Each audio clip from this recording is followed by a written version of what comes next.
Tonight, breaking news, millions of Americans bracing for extreme cold and now an ice danger. Weather alerts in effect from coast to coast tonight. Snow and rain drenching the Northeast. Frigid temperatures crippling the Midwest. In Minneapolis, the feels like -24. Body cam showing first responders rescuing 3 people from a frozen lake in New Jersey. Al Roker moments away. Also breaking tonight, brink of war? President Biden on damage control after signaling Putin is likely to invade Ukraine and saying the U.S. response would depend on the severity of Russia's actions. Ukraine's president firing back in a rare rebuke. The president now walking back his comments as Ukraine warns they could be heading towards combat.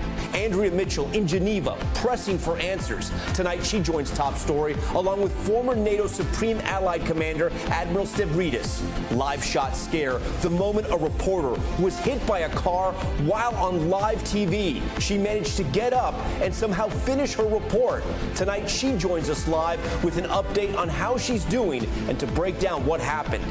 Cold case cracked. The body of a missing Texas mother found after 4 years. The citizen group of YouTubers and scuba divers who solved the case. Teen truckers, the federal government will now allow 18-year-olds to drive 18-wheelers across state lines as the country faces a national truck driver shortage and supply chain crisis. And we talked to one teenager now getting behind the wheel.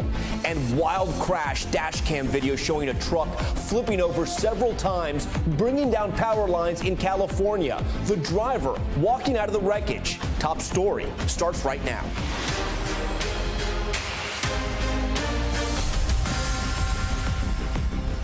And good evening. We begin Top Story tonight with that weather 1-2 punch. Millions of Americans bracing for an Arctic blast for the second time this week. A mix of rain, snow, and sub-zero temperatures sweeping from the central U.S. to New England. The wintry mix making another messy morning commute for so many in the Northeast. Salt trucks back on the roads today as the East Coast prepares for ice. North and South Carolina already declaring states of emergency. Across the South, an iconic waterfall billboard in Dallas, Texas, starting to freeze as temperatures hovered in the 30s there today. Heavy snow again falling in Arkansas and Kentucky. And this just in, a 16-year-old and a 12-year-old falling through the ice at a pond here in New York City, both taken to the hospital with hypothermia. Dangerously low temps moving into much of the country. You see it right there. Let's get right to Emily Aketa, who leads us off tonight from New York. Tonight, a crippling cold setting in for millions across the country. I got my boots, I got my clothes, my hat, scarf, everything. The Arctic air blast plunging temperatures from parts of the northern plains to the Midwest and New England. Feels like -24 degrees in Minneapolis and a bone-chilling -6 in Chicago. More than 20 million Americans under winter weather alerts. This morning, a messy commute along I-95 as rain and snow hammered the Northeast just as people headed into work. It's been a little slippery, I feel like, so hopefully people are taking it easy out there. In Berks County, Pennsylvania, this car sliding off the road and into a ditch. While in the south, severe weather also packing a winter wall-up. Heavy sleet and snow hitting Arkansas and Kentucky. Strangers to the snow are bracing for a winter weather beatdown. Texas activated its state operations center. On a freezing night, the level of crisis changes, and we need to do our part to come together really as a city and make it possible for everyone to be inside somewhere. Out west in Colorado, treacherous road conditions, temperatures plummeting, and fog limiting visibility. A multi-car pileup involving 4 vehicles killed 1 person in Adams County and shut down a major interstate. That storm system set to move eastward to the Carolinas, where states of emergency are already in effect. The area just recovering from widespread power outages last weekend, facing up to 1/3 of an inch of ice tomorrow. Quarters, we do have people in the water. The dangers of that ice on display in New Jersey last Sunday. Newly released body camera shows first responders rescuing 3 people who had fallen into a freezing lake. You don't see it, and then it's too late and you're in. Tonight, weather-weary residents getting a second dose of Mother Nature's fury within 1 week. All right, Emily Aketa joins us now from a frigid New York tonight. And Emily, we know the Carolinas are facing an ice storm. We saw it there in your story yet again. What are the risks there and how can residents prepare? Hey there, Tom. So what happens with ice, especially when there's a significant amount of it, is it's heavy and it can cause tree branches and power lines to break, leading to those widespread power outages. For people who are at risk of those outages during these frigid temperatures, a couple of things to keep in mind. You want to make sure you have enough non-perishables within your home, also enough bottled water. And remember, you can use towels and blankets to help seal the edges of your doors and windows to help prevent cold drafts from entering your home. Tom? Emily Aketa leading us off tonight on that growing ice danger for so many. It is a big night for weather across the country, which means we need to check in with Al Roker on the timing of this winter blast. Al, walk us through the next couple of days. Okay, we got a lot going on, Tom, so let's get started. First of all, let's look at the winter weather alerts. We're talking about 24 million people, stretching from the Dakotas down to Texas to the southeast, even into New England. Brownsville, Texas. This is only the 5th time they've issued a winter weather advisory. So it gives you an idea of just how intensive this system is. Now, the low pressure is going to move out of the Gulf and then through Friday, develop along the southeast coast. That area of pink, that's the freezing rain, ice, snow mix. Snow to the north of that, strong storms for central and southern Florida. Then Saturday, this storm intensifies but moves off the coast, but cold air will follow in behind it across the mid-Atlantic. And that's going to create a lot of icing, anywhere from 1/10 to 1/2 inch of ice along the Carolinas, where we could see power outages, dangerous driving conditions, and airport delays. Wind chill alerts, 13 million people from the upper Midwest to New England down to the Appalachians. We're talking about wind chills of 35 below. Right now, 12 below or 12 above wind chills in Detroit and Buffalo, -9 in Minneapolis, 4 in St. Louis. Tomorrow, during the day, they're going to struggle to get to 5 in Burlington. Cleveland, your wind chill will be 14, 26 in Memphis, Tennessee. And then we've got a couple of clippers, Tom, coming across an Arctic front crossing the northern plains tomorrow. That'll bring snow for Minnesota and the Dakotas. Then Saturday, a second system brings another round of showers for the Great Lakes and moderate snow for the plains. And Sunday, even more lake effect snow for the Great Lakes with cold air reinforced across the area. We are looking for anywhere from 2 to 8 inches of snow from the Dakotas all the way to the UP of Michigan. And Tom, the 6 to 10 day outlook is looking like anywhere, again, below normal temperatures for the eastern half of the country. But the good news is the February outlook just in, things are looking warmer. So the good news is Punxsutawney Phil can take a hike. Tom? All right, we will say goodbye to him, Al. We thank you for that. Now to the state of President Biden's agenda on the anniversary of his inauguration. The president acknowledging that his signature social spending plan will need to be broken apart in order to make it through a fiercely divided Congress. All of this comes as the president and the White House went into damage control over his comments about a possible Russian invasion into Ukraine. NBC News chief White House correspondent Peter Alexander has the latest. 1 year after taking office, according to our new NBC News poll, America's report card for President Biden is grim. His overall approval rating just 43%. More than half of Americans disapprove. 53% are unhappy with his handling of the pandemic. And on the economy, 6 in 10 disapprove of his performance. It follows the president touting his achievements on Wednesday. Can you think of any other president who's done as much in 1 year? But after that news conference, the White House on defense. Today, President Biden tried to clarify his comments on what punishment Russia would face if it invaded Ukraine. If any assembled Russian units move across the Ukrainian border, that is an invasion. If Putin makes this choice, Russia will pay a heavy price. But on Wednesday, the president triggered alarm bells in Europe, suggesting the U.S. and NATO response would be determined by the size of a Russian invasion. It depends on what it does. It's one thing if it's a minor incursion. That earned a rare rebuke from Ukraine's president, tweeting there are no minor incursions, just as there are no minor casualties. President Biden also seemed to question the integrity of America's midterm elections this fall if Democrats' voting rights legislation fails. I'm not saying it's going to be legit. It's the increase in the prospect of being illegitimate is in direct proportion to us not being able to get these reforms passed. But the White House today insists the president did not intend to cast doubt on the election. If there are no changes in terms of voting rights legislation going forward, the president does still feel confident that the elections this fall will be legitimate. Yes. Peter joins us now from the White House. Peter, it seemed like the president had some cleaning up to do last night and today, essentially a reset to the reset. Yeah, Tom, I think you're right. Even before the news conference was done, the White House, the national security spokesperson here, was trying to clarify the president's comments. Jen Psaki, the press secretary, would put out a statement as it related to Russia, trying to clarify those comments as well. And the president, you know, he has said that he's going to scale back his social spending and climate plan in order to get that passed. And now one of the Democratic holdouts is speaking out. Tonight, Joe Manchin dashing hopes for a quick revival of the president's signature plan, that Build Back Better plan, saying that he doesn't have any meetings scheduled with the White House and the Democrats will just be starting from scratch. Tom? All right, Peter, thank you for that. With tensions rising over the Russian military buildup in Ukraine, the president's Secretary of State, Antony Blinken, overseas meeting with allies this week. He's now trying to reassure them that the U.S. will hold Russia and President Vladimir Putin accountable if they invade Ukraine. This all ahead of a meeting with the Russian foreign minister tomorrow. NBC's chief foreign affairs correspondent, Andrea Mitchell, has more from Geneva. Andrea, good evening. Good evening, Tom. Secretary of State Blinken has been on damage control today after President Biden's comments at that marathon news conference, undercutting a highly orchestrated public strategy to project NATO unity in Europe, masking serious disagreements among the allies.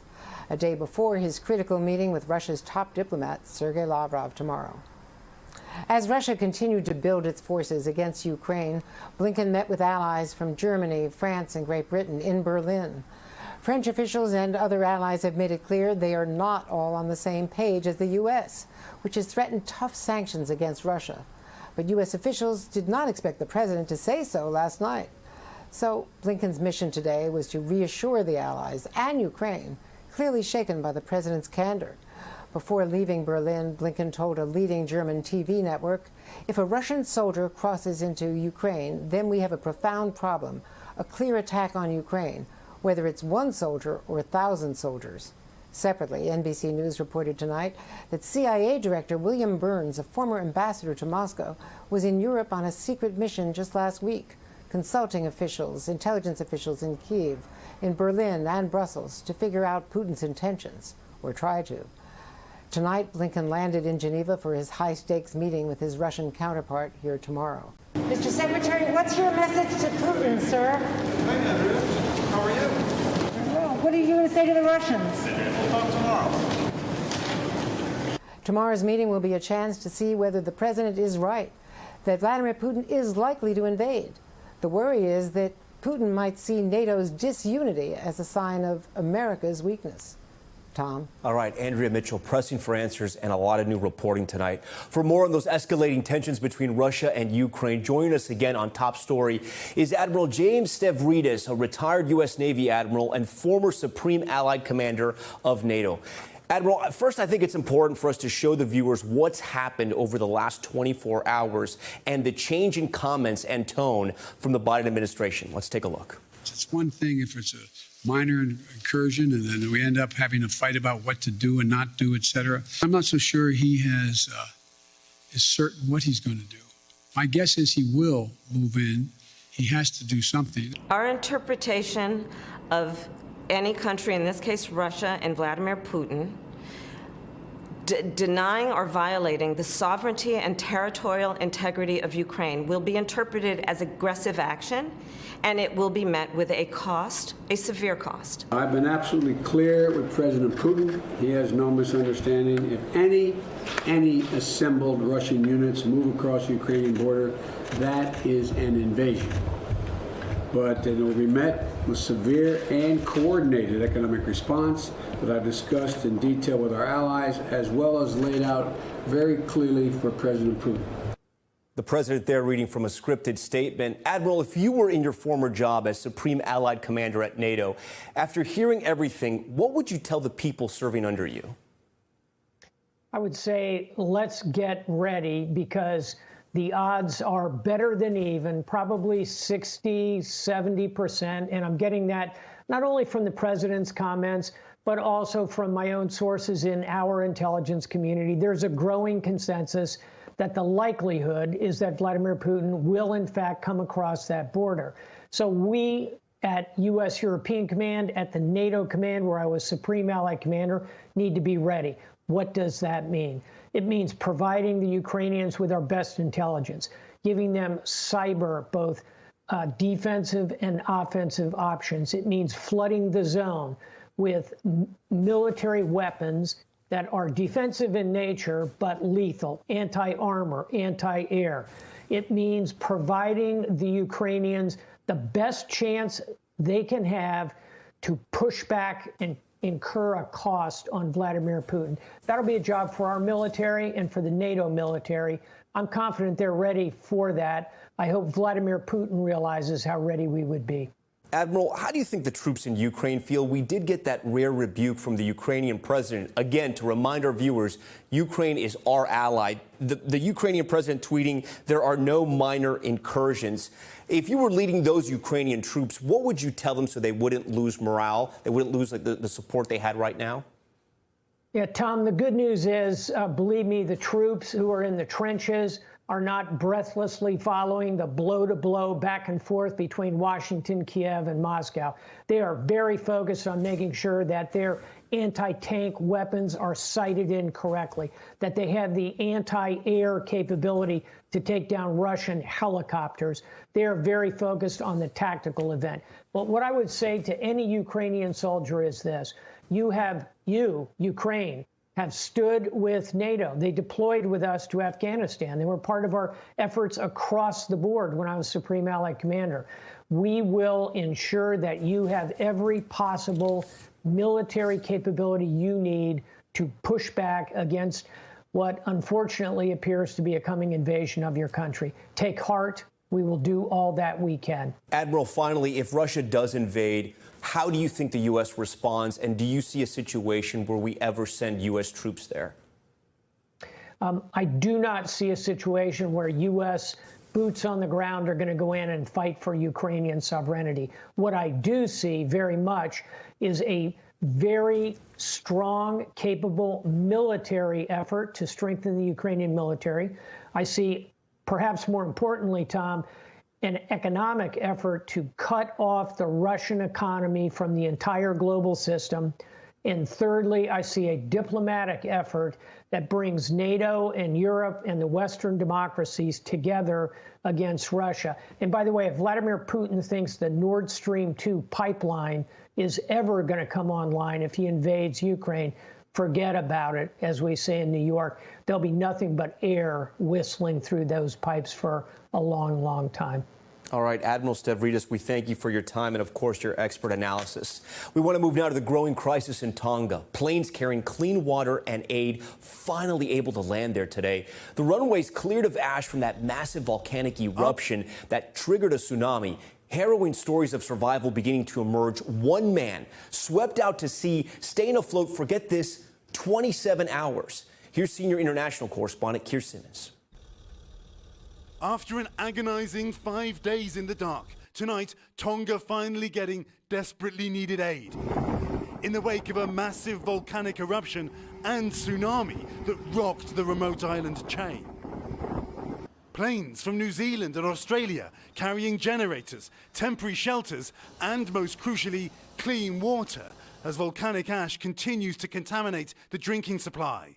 All of it delivered with limited contact to keep COVID out. The isolated nation has reported just one case of the virus since the start of the pandemic. We are going to rigorously be disciplined in ensuring that COVID is not transmitted into Tonga.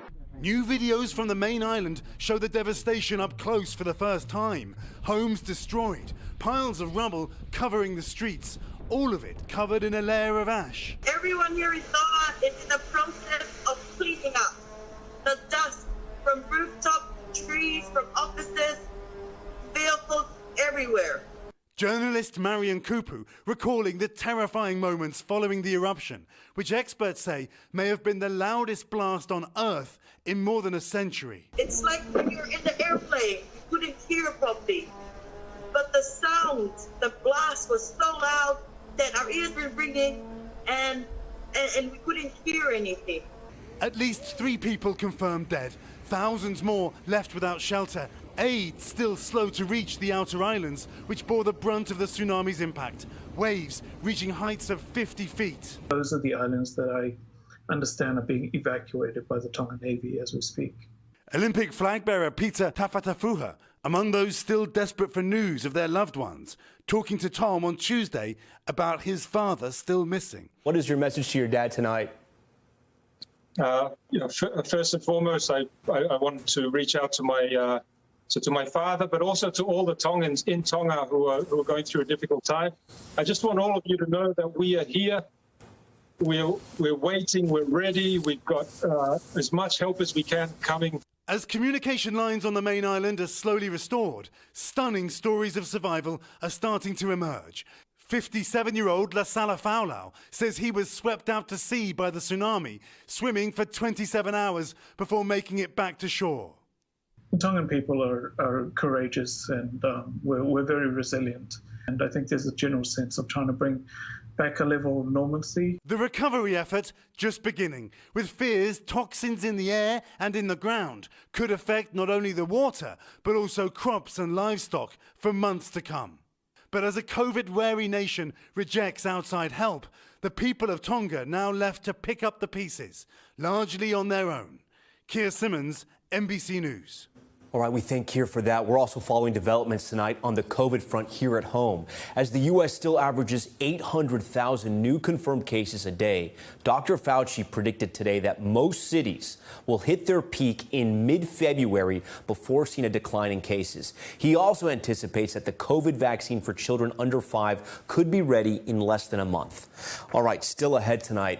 Cold case cracked, how a team of YouTubers and scuba divers helped solve the disappearance of a Texas mother who vanished more than 4 years ago. Plus the protest in Mexico after a couple was tortured and murdered. The fear they were targeted over their sexual identity. And the shocking moment a reporter was hit by a car while live on the air. She is okay and joins Top Story right after this quick break with an update on how she's doing tonight and with more on what happened. Stay with us. Top Story just getting started on this Thursday night.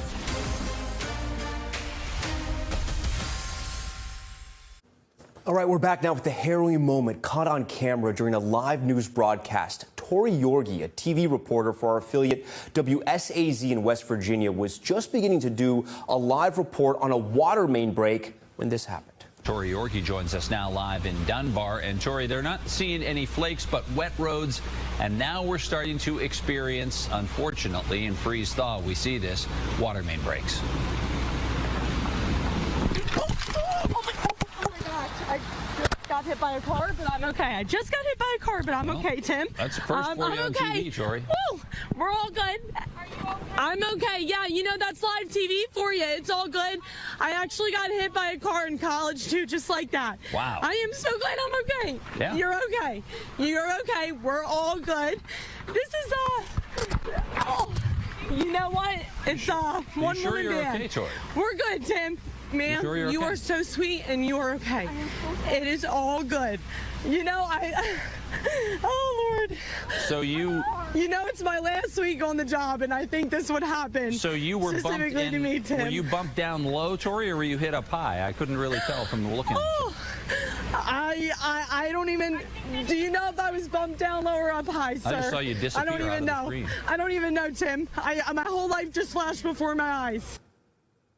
And we are lucky to be joined now by Tori Yorgi live. Tori, the first question has to be, how are you feeling? How are you doing? Yeah, thank you so much for having me, Tom. I'm feeling good. I'm just a little bit sore, but everything is good as far as, you know, my body physically goes. I went and got checked out. My boss actually came and drove me to the emergency room after that happened. She stayed there with me. So, you know, we're okay. I got checked out, no broken bones. Surprisingly, we're good. I'm thankful the hit wasn't harder because, you know, this might have been different, but yeah, we're all good. What do you remember about this, how this happened? I mean, did you hear the car approaching at all? No, not even a single bit, because I would have definitely turned my head and moved. But yeah, I just remember Tim was still speaking in my ear. There's that slight delay. So that's why I kind of paused for a minute, waiting for him to finish. And then as I was getting ready for the words to come out of my mouth for my report, that happened. And I was looking at the camera, and then she the car kind of threw me to the camera. So my head did do a quick turn. And that's when I saw the car. That was pretty much the only thing, in sight for me for a split second. And I thought I was going underneath the wheel. Actually, I thought she was running me over. So I think that's why I'm breathing so heavy in it. If you watch the whole shot, you can hear my voice shaking. It's just because I was so kind of scared. And I think the adrenaline, was just in me to, okay, I'm good. Let me just get back up and let me reassure her that she's okay. Because, I know she was really upset, and I didn't want any of that. It wasn't necessary to me. No, you handle it like a complete professional, and you handle it probably a lot better than a lot of people, including myself. How did you have the poise to keep reporting and talk to the camera and sort of finish your report? Because that was incredible. Well, I really appreciate that. Thank you so much. I don't know. I think it was just that adrenaline. I love what I do.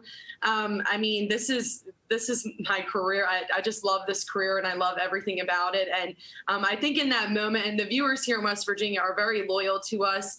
And I know as soon as that happened, they were probably going to, instantly worry. So I think my instinct was just let me get back up and tell them all I'm okay. I'm moving. I'm fine. And, Tim kept talking and I kept talking, and you were like, okay, I guess I'll just get on with the report because we do have snow coming, and that's important for people to know. So, it was just one of those things. I think the shock, the adrenaline just rushing through me, and, you could definitely hear me breathing super heavy in it and all, but I don't know. The show must go on. Explain to our viewers, you're a one-man band, a one-man person. Yes. Explain that to our viewers, because you had no photographer, you had no crew, you were there by yourself. Correct. Yeah, that's a very common thing in these smaller to mid markets, even some larger markets now. A one-woman band, one-man band, multimedia journalist is what we're called. I essentially report, edit, write, and shoot all of my stories, or 95% of them, by myself, and going live is included in that. And that's just something before you accept the job. And that's something I think has really helped me as a journalist, because it's forced me to get creative in ways that, I never thought I could. You're very limited when you're by yourself. So I really am thankful for my experience as an MMJ here at WSAZ in Charleston. And that's pretty much what it was. I just was out there alone, and I really thought I was in a good spot. I wasn't on the road. I was right off to the side of the road, and I was right at the end of an apartment complex. There was emergency crews. There was things around me, lights. I didn't think it was a bad spot, but, clearly I misjudgment maybe on that end, and that's something I'll definitely learn for the future. Yeah, hindsight is always 20/20. Tori, at any point did it hit you that this could have been much, much worse? And also talk to me about the outpouring of love and support you've heard from all over the country. Yeah, it did occur to me.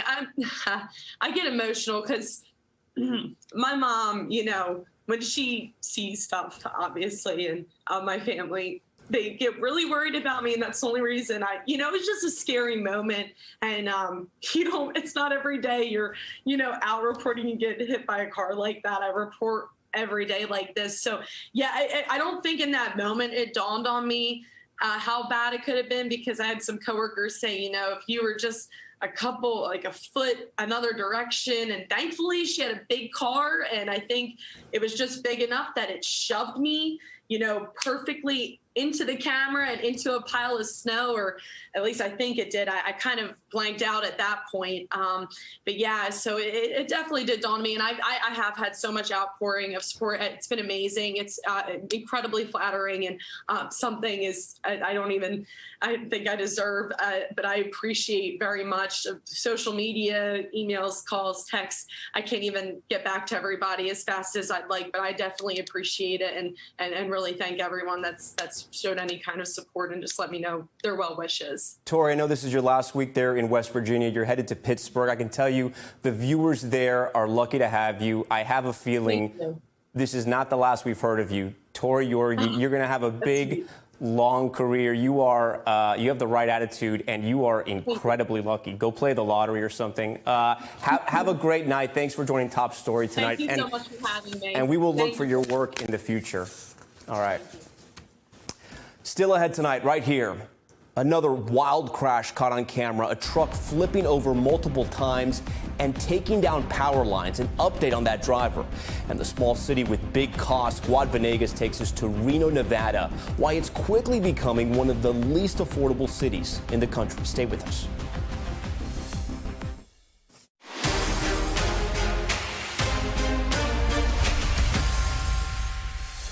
All right, now to Top Stories news feed and a wild crash caught on camera in California. Take a look at this. A Tesla dash cam capturing the moment a truck flipped over multiple times, taking out telephone lines in the process. This happened in the San Fernando Valley. The driver was seen getting out of the vehicle and was taken to the hospital. Crews were working to fix those downed lines. No word yet on what caused this crash. All right, a statue of President Theodore Roosevelt has been removed from New York City's American Museum of Natural History. The bronze sculpture has been at the entrance of the museum since 1940. Many have called it a symbol of racism and colonialism since it depicts a Native American and an African man on both sides of the former president. The statue is now heading to the Theodore Roosevelt Presidential Library in North Dakota. And we're getting our first look at what Team USA will be wearing at the opening ceremony of the Beijing Olympics. The uniforms from Ralph Lauren contain a first-of-its-kind fabric that actually expands in cooler temperatures to create a layer of insulation. The entire outfit is constructed in the U.S. using recycled materials. The opening ceremony takes place on February 4th, and you can watch it live right here on the mothership on NBC. Next tonight, an NBC News exclusive, the search for a missing mother. Our cameras were there when a group of YouTube scuba divers made a discovery police missed that could crack a 4-year-old cold case wide open. NBC's Antonia Hilton with more from Texas. For 4 years, Jonathan and Bianca Torres agonized over the disappearance of their mother in Waco, Texas. What are some of your strongest memories of what she was like as a mom? I mean, she was a hardworking mom, basically a mom that anybody would actually want. You know, she never failed to make sure we had our essentials. On December 20th, 2017, just days before her 43rd birthday, Stephanie Torres was in pain, suffering from fibromyalgia, and had made suicidal statements. After an argument with her son, she drove off intoxicated. What happens next, no one knows for sure. NBC News brought her children back to Waco. Do you feel like you never got that moment to say goodbye? That's what kills me every day. I never got to say goodbye. Stephanie became one of the 600,000 Americans to go missing every year. Her disappearance, a short-lived news story. A Waco woman disappears, leaving her family with nothing but questions. By 2019, Waco police had suspended their investigation. The investigator had overturned every stone that they could. They chased down every avenue of trying to piece together some kind of evidence, and we're just not able to find anything. I mean, I just feel like nobody was helpful at all. Like, they just didn't want to help. I'm guessing they just closed it because they just didn't want to deal with it anymore. Help came ultimately not from law enforcement, but a group of citizen cold case sleuths. YouTubers and scuba divers called Adventures with Purpose, who travel the country helping desperate families. More often than not, they say, you have done more for us in one day than anybody has done combined for us in the last, X number of, months, days, years.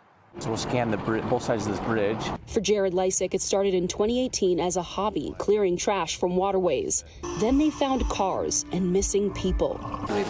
They've solved 16 cold cases and take them on for free. An online follower told the group about Stephanie Torres, and Lysick moved his team in to search the Brazos River, the one place he figured large enough for a car to go unnoticed.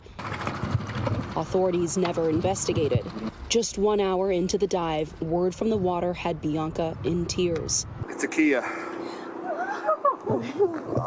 Beneath the surface, a Kia blue-gray with Texas plates, just like the one her mother drove. I don't have words at this point. News of the find brought law enforcement to the scene. They found this car within an hour. Why didn't police find it 4 years ago?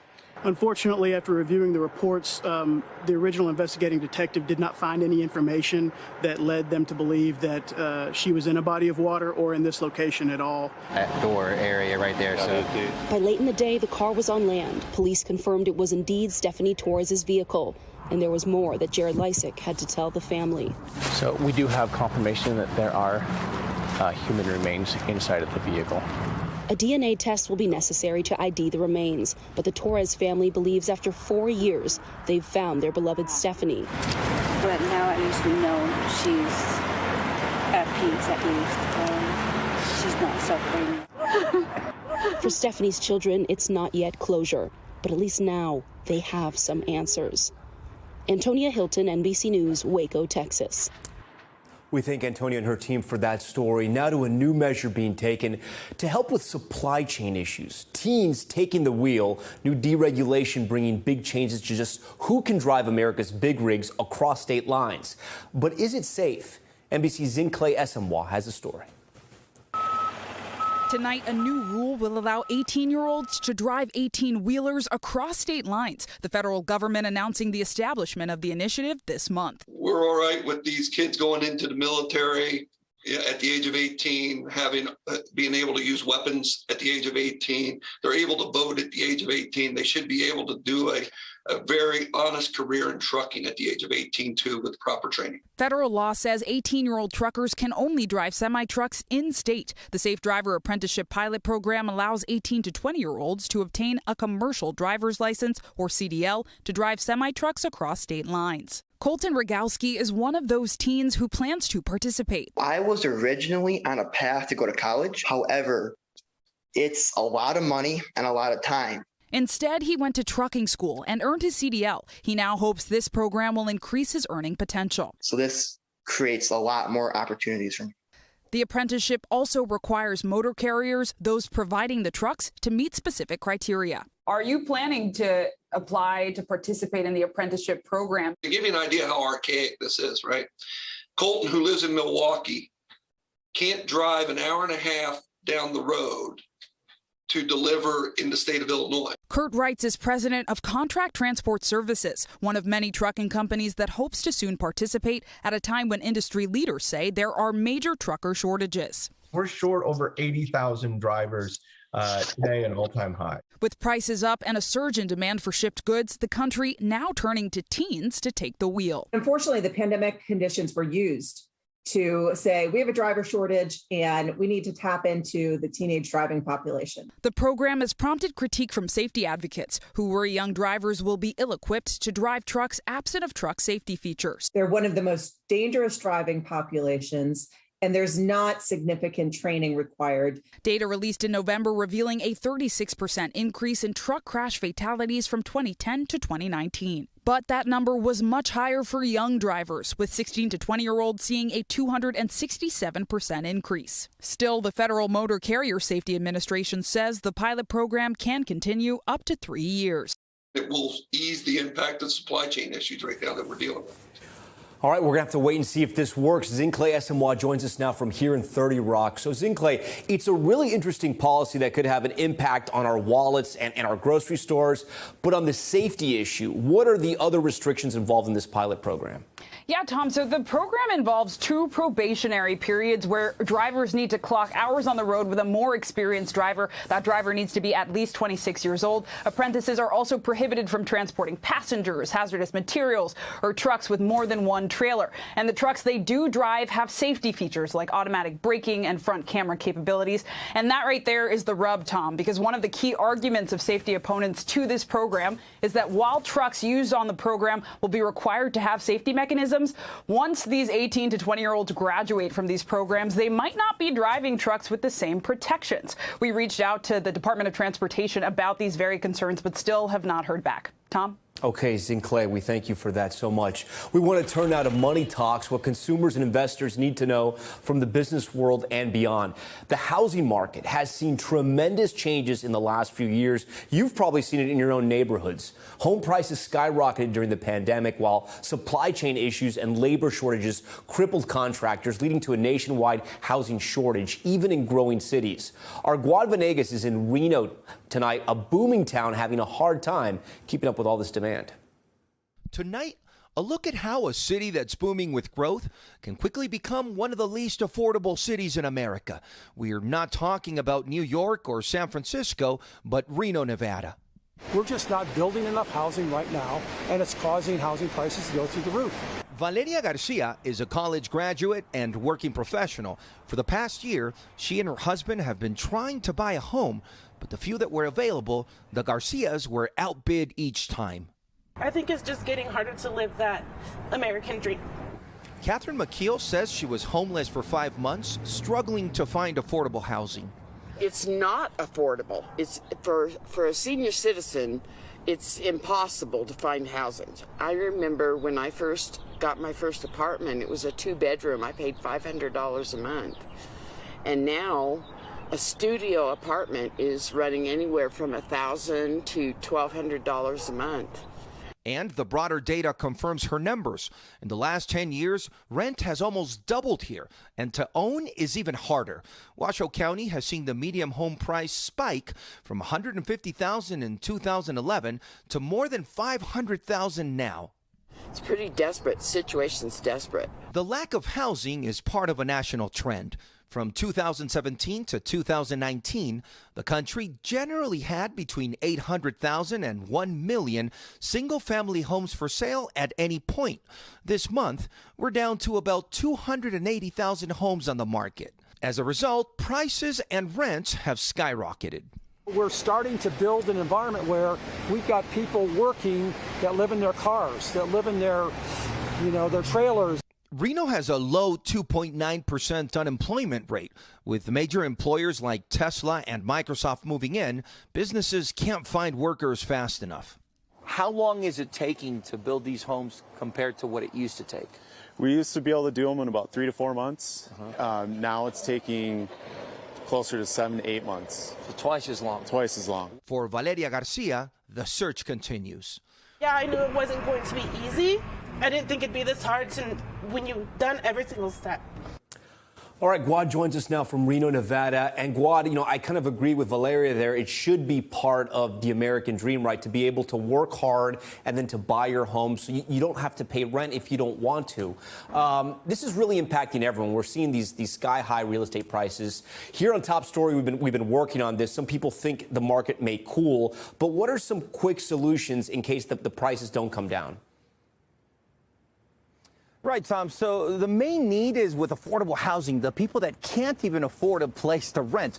So we talked to some developers, especially those that build the affordable housing. Now, they say it's tough because they have to deal with the supply chain issues, and also they're having a hard time finding the labor to work at these job sites. But they do say that federal funding could help bringing in more money to subsidize this affordable housing. Also, they're saying that local authorities could speed up the process to get the permits, and the policies bring up more policies that would make it easier for some of these companies to come into town and build more of this affordable housing, and also the single-family homes. Also, let me tell you that Catherine was one of the lucky ones, and she was able to find a home at a senior citizen building affordable housing for people like her. So she got lucky, but there's many more out there that are still looking for the right place. Yeah, that is great news, and we'd love to see that video of those homes being built because clearly it's needed across America. Guad, thank you for that report. Now to Top Story's Global Watch. A new report found former Pope Benedict failed to act on abusive priests while in Germany. The Archdiocese of Munich commissioned the report. It found the ex-pope did not act on 4 child abuse cases between 1977 and 1982 while he was the archbishop there. The findings also faulted Munich's current archbishop, a close ally of Pope Francis. A secretary for Benedict says he is looking over the report. And scientists have made a remarkable coral reef discovery off the coast of Tahiti. Take a look. Acres and acres of giant, pristine, rose-shaped corals found more than 30 meters deep in what's known as the ocean's twilight zone. The waters are believed to be deep enough to protect the reef from bleaching effects of warming oceans. The findings suggest there are more unknown large reefs in the ocean that they could be resilient to climate change. All right, we hope so. Coming up, a major update on the Havana syndrome mystery. The CIA concluding that most cases were not caused by a foreign power targeting the U.S. officials. So what do we know about the illness that has left hundreds of diplomats sick? New reporting from NBC News, and one of the reporters who broke this story joins us right after this break. Stay with us. All right, now to a mystery that has plagued the CIA for years. The agency has concluded that the so-called Havana syndrome, which symptoms include debilitating headaches, memory issues, and loss of vision and balance, is not the result of a sustained global campaign aimed at U.S. diplomats and spies. That, according to 6 people briefed on the matter. But in about 24 cases, the CIA hasn't ruled out foreign involvement. And while that investigation continues, hundreds of people who are living with those mysterious symptoms are still desperate for answers, like Foreign Service Officer Tina Onifer, who was stationed in Havana in 2017. Something had happened to me, and the more I ignored it, the worse I got. It had gotten to a point where I quite literally wasn't functioning as a person. I couldn't remember anything. My head was in so much pain. My ears were ringing. We all had different sensations. We all heard different sounds, or in my case, didn't hear anything at all. Why? All right, NBC News correspondent Josh Letterman joins Top Story now live. So, Josh, what more have we learned about the CIA's conclusions? Because on the surface, it can be a little confusing, right? They're saying some people may have been injured. It may have been a foreign body. We're not sure. But for the vast amount of other cases, we don't think it's a foreign country. How do they know this? Well, that's right, Tom. The government saying they think that most of these cases may have been attributed to things like past injuries, undiagnosed medical problems, or even stress, according to this CIA report. I think it's really important, though, that we make clear what this CIA report does and doesn't say. What the CIA is saying is that this notion that's out there that hundreds of Americans in countries all over the world are being attacked by a foreign power, they say is unlikely. They think they would have detected that. What the CIA is not saying is that they've concluded that Havana syndrome is all made up or that no one is attacked. So the point they're trying to make here is that they are now going to narrow their investigation to focus on those few dozen cases where they can't find any good explanation, and they think they may have the best chance of uncovering any potential involvement by a foreign country. We know that this is an interim report. It's not final, and it's just what one agency, the CIA, is saying. We know there are also other agencies, including the FBI, the Pentagon, and the National Security Council over the White House, that are also looking into this and could potentially reach very different conclusions. And still no word yet on what type of, I don't even know if the word is weapon, but what type of device could be causing this to the diplomats that indeed were injured. That's correct. The government has said in the past that they are considering the possibility of a directed energy weapon. That was the conclusion of a report from the National Academies of Science. But they haven't been able to come up with a smoking gun that points to that in any of these cases. And so they are still looking. We also know the government has raised this with Russia in the past, including the CIA director who paid a visit to Moscow and told the Russians, look, if it's you guys, you better knock it off. Russia, of course, denies any involvement in anything to do with Havana syndrome, Tom. Josh Letterman for us tonight. He helped break this story for NBC News. Josh, we appreciate your time. When we come back, reaching new heights, the 19-year-old breaking records after she completed a solo flight around the world. That's right, just 19 years old. Her reaction when she touched down after 5 months. Stay with us. Finally tonight, a teenager's 5-month journey around the world is one for the history books. 19-year-old Zara Rutherford is now the youngest woman to fly solo around the world. Dasha Burns has this look at her incredible journey. Over the last 5 months, Zara Rutherford spent a lot of time up in the air. I try and fly about 3,500 feet, 4,500. So I like the altitude because it's great for the engine. But it's not just great for her engine. The views from a few thousand feet up of everything you can imagine across the globe, absolutely breathtaking. You see the most beautiful things like glaciers, some beautiful mountains. I flew over an erupting volcano in Iceland. These flights aren't just for fun. Zara is a teenager on a mission to break the record for the youngest woman to fly solo around the world. So there's a 12-year gap between the female world record holder and the male world record holder. So I thought, you know what, that's ridiculous. So I decided I'm going to try and become the youngest woman to fly solo around the world. That journey has taken her to 41 countries across 5 continents. Along the way, she's inspired other young women to pursue their goals in aviation and STEM. So I think it's incredibly important that we have more women joining the fields of aviation and STEM. From big cities to the open ocean, each location has provided a new set of challenges. For example, New York City, right? You can't just fly anywhere you'd like. So when I was coming in to land at JFK, I had to follow some very specific rules. That was the most stressful moment of my life, I think. I would say it was these huge planes. It was like Boeing, Airbus, Boeing, and then my tiny little plane. But despite all those challenges, success. 155 days later, Zara landing in her home country of Belgium, proudly holding her new Guinness World Record. It's just really crazy. I haven't quite processed it, I think.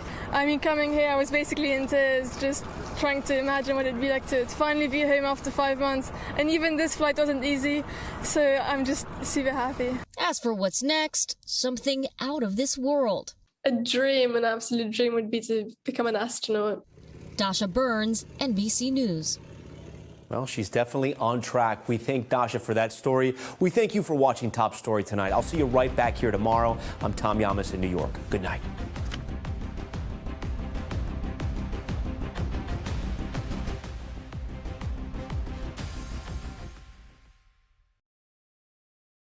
Thanks for watching our YouTube channel. Follow today's top stories and breaking news by downloading the NBC News app.